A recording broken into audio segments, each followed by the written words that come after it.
Umar Al-Khattab radhiyallahu anhu bila dia menghantar Sa'ad bin Abi Waqqas, mereka keluar, antara pesanan yang disebutkan oleh Umar Al-Khattab radhiyallahu anhu kepada tentera Islam sebelum mereka bergerak pergi ke Iraq, Umar kata, "Wa qad ja'alallahu likulli amrin baban." Sesungguhnya Allah Subhanahu wa taala telah menjadikan untuk setiap perkara itu ada pintu-pintunya. Setiap benda kamu nak dapat ada pintu yang kamu kena lalui. Wa yassara likulli babin miftaha, dan Allah permudahkan nak buka setiap pintu dengan kunci. Ni dia punya mukadimah. Sebelum nak cerita ni, mukadimah dia apa? Apa sahaja yang kamu nak capai, apa sahaja yang kamu nak perolehi, dia ada pintu. Dan untuk memasuki pintu ni, setiap pintu Allah Ta'ala telah menjadikan ada poin yang senang nak buka, iaitu kunci. Semua orang faham? Baik, semua orang faham. Hang nak masuk mana-mana tempat, hang kena cari pintu. Hang jangan pergi berbam, langgar dinding. Yang tu namanya tak cerdik. Hang kena cari pintu. Bila hang dah jumpa pintu, hang bukan boleh main tolak pintu sesuka hati. Pun tak terbuka juga. Wa yassara likulli babin miftaha. Setiap pintu hang nak buka, hang kena cari dia punya kunci. Buka kunci baru boleh masuk. Kemudian kata Umar Al-Khattab radhiyallahu anhu kepada tentera Islam sebelum melepaskan mereka, "Fababul adli li'tibar." Pintu kepada keadilan. Adil ni bukan maksudnya berlaku adil. Kepada sikap yang baik, yang jujur, adil. Sikap yang sempurna adalah al-i'tibar, mengambil pengajaran.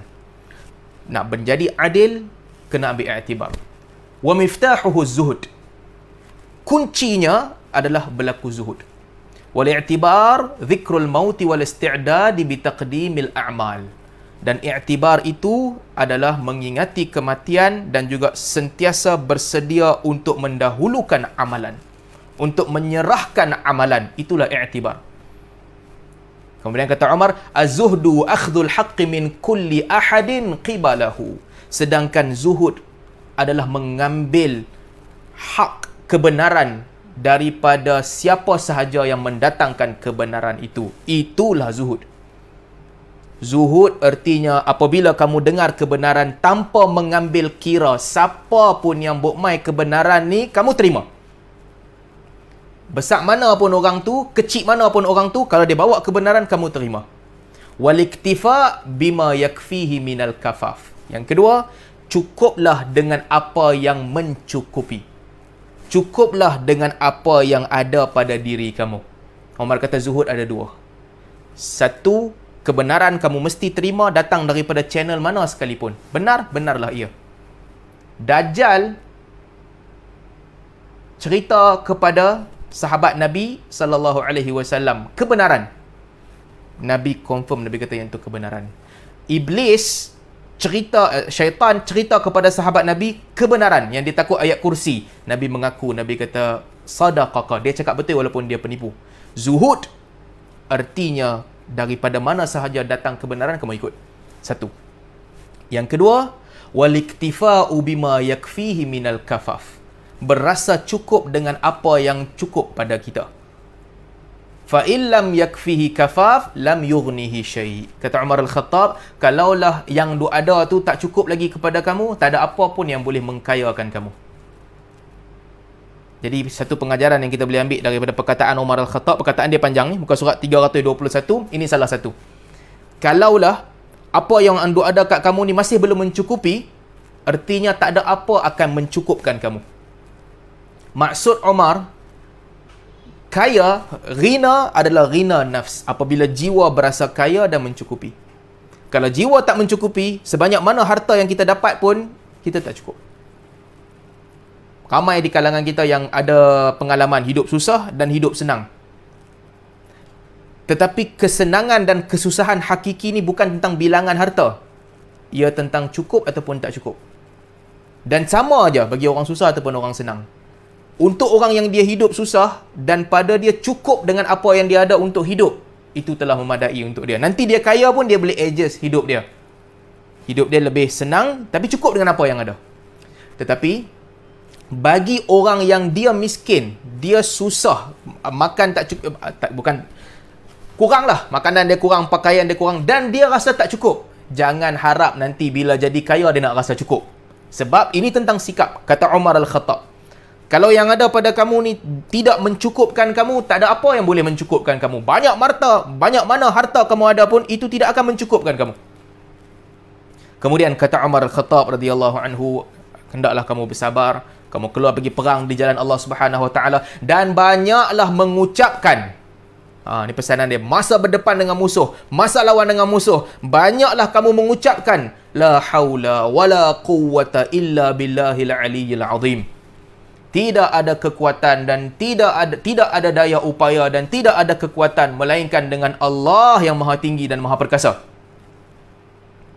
Umar kata bila jumpa dengan musuh, masuk dalam medan perang, perbanyakkanlah mengucapkan la haula wala quwwata illa billahil aliyyil azim.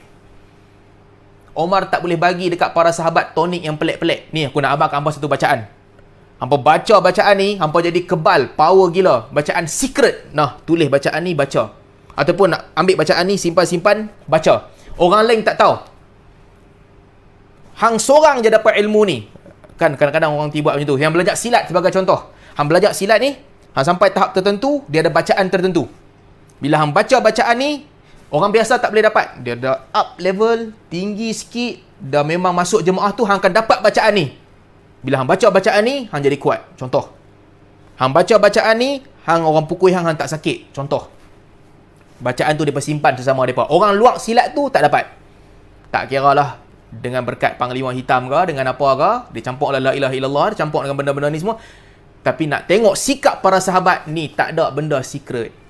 Tak ada benda yang special untuk hampa je, orang lain tak ada. Umar kata kamu semua ni yang pergi perang, pergi ke Iraq nak perang, ucapan yang aku nak ajak dekat kamu adalah ucapan yang sama. Perbanyakkanlah kamu mengucapkan la haula wala quwwata illa billahil aliyyil azim. Itulah yang akan menyelamatkan kamu. Tak ada yang special.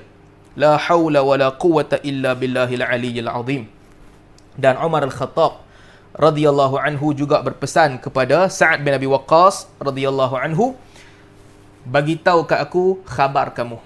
Apabila kamu pergi perang, apa yang berlaku kepada kamu, keadaan kamu, ceritakan kepada aku urusan kamu, apa yang berlaku kepada kamu.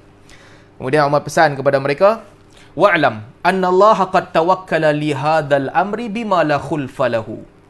Ketahuilah wahai Sa'ad bin Abi Waqqas dan juga tentera yang nak pergi perang ni, sesungguhnya Allah Subhanahu Wa Taala telah mewakilkan urusan ni kepada kamu tanpa ada pengganti. Fahdhar an yasrifahu anka wa yastabdilu bikum ghairakum. Jaga-jagalah kamu agar tidak Allah Subhanahu Wa Taala menarik urusan ni daripada kamu dan bagi kepada orang lain selain daripada kamu.